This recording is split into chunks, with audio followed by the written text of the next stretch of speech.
yard mégalithique. C'est une unité de mesure qui a été découverte statistiquement dans les années 50. En 1955, le professeur Alexander Thom publia une étude statistique à l'issue de mesures qu'il avait réalisées sur des centaines de cercles de pierre en Écosse, en Grande-Bretagne et en Bretagne. À l'issue de ces mesures, de ces cercles de pierre, il lui semblait observer une unité en nombre entier qui aurait été utilisée pour déterminer la taille des cercles de pierre. Il détermina donc statistiquement une unité de mesure qui mesurait 82,9 cm.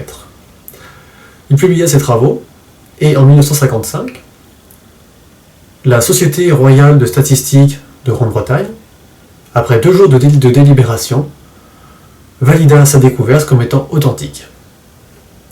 Il continua ses travaux jusque dans les années 70-75 avec son fils, notamment en Bretagne où ils mesurèrent l'espace entre les fils de menhir à Carnac, mais également les cromlechs et cercles de pierre de la région bretonne.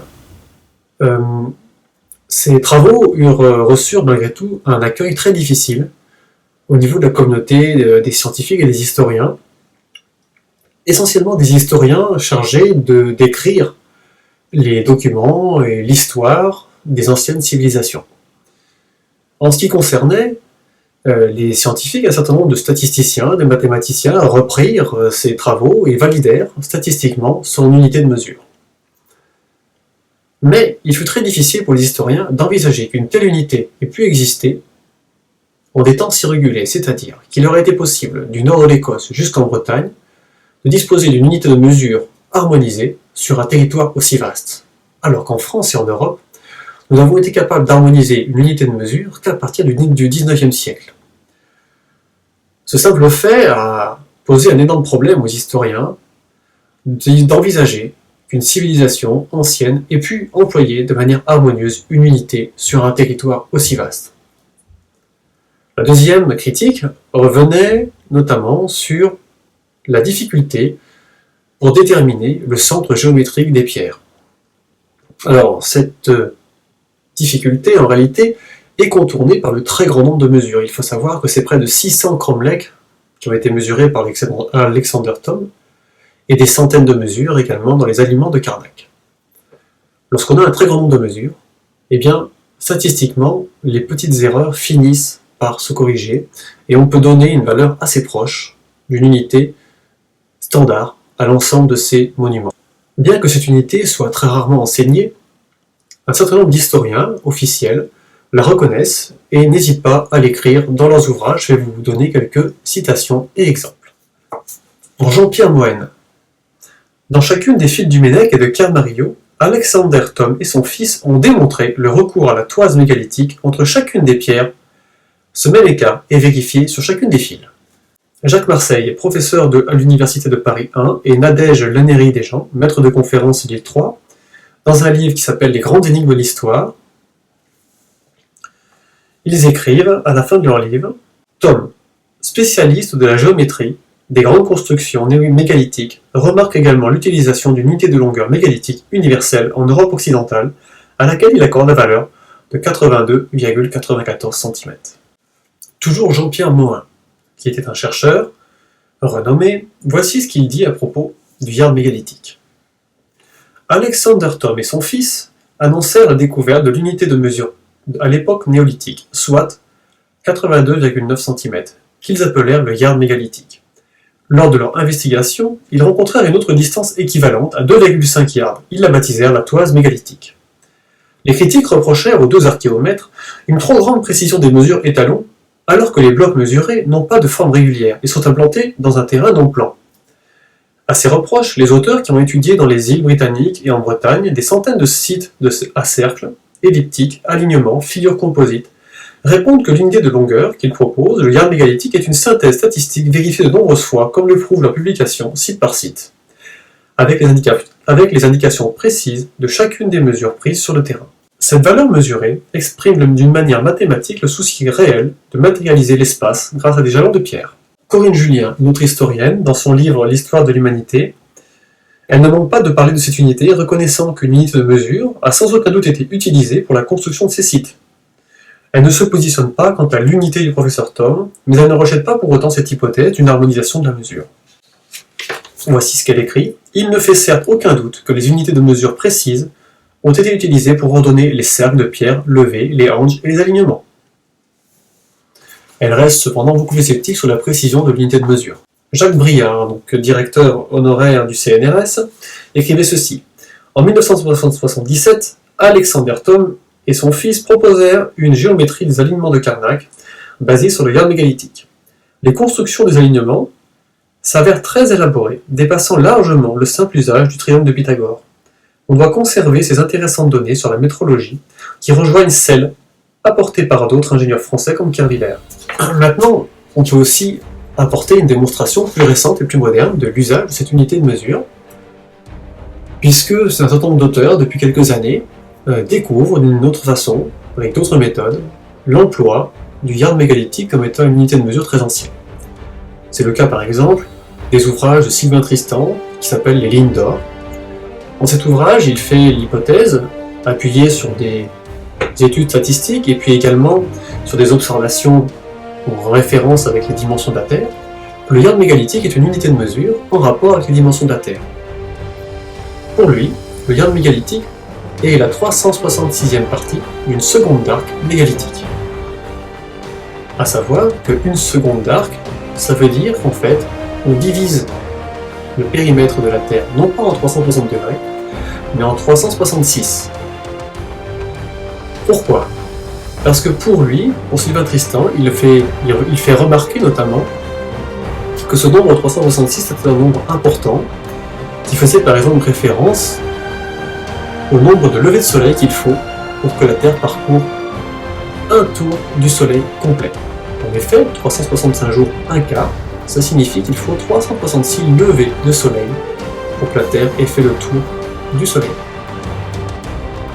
Il développe dans son ouvrage plusieurs explications relatives à cet usage du yard mégalithique, de la division du cercle en 366 degrés, notamment de la façon dont sur la Terre sont organisés un certain nombre de monuments en fonction de cette géométrie. Je vous laisse découvrir son travail, mais il y a d'autres approches qui permettent de le faire également. Me concernant, je propose que le yard mégalithique soit aussi une unité en relation avec les dimensions de la Terre à l'équateur. En effet, une minute d'arc équatorial mesure 2236 kilo-yards mégalithiques. C'est-à-dire que 2,236, c'est un nombre important dans les cultures anciennes. C'est à la fois la racine de 5, mais également l'addition du nombre d'or et son inverse.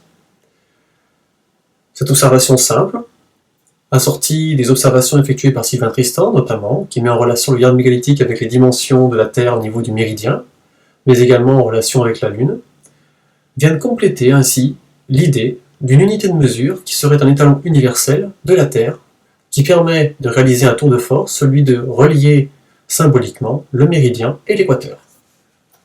Des publications plus récentes, notamment celle de Howard Crowhurst, qui a étudié les mégalithes sur Carnac, permettent de montrer également que l'emploi du yard mégalithique et de la toise mégalithique ont bien eu lieu à Carnac. Par exemple, dans ses ouvrages, vous pouvez découvrir que la distance qui sépare le dolmen de Carmarillo, qui marque le coin sud-ouest des alignements de Carmarillo, jusqu'au Menhir du Magno 2, est une distance qui mesure exactement 500 toises mégalithiques, ou 1250 yards. Mais en plus, l'angle de cette ligne droite est de 36,87 degrés, marquant ainsi l'hypoténuse d'un triangle 3, 4, 5.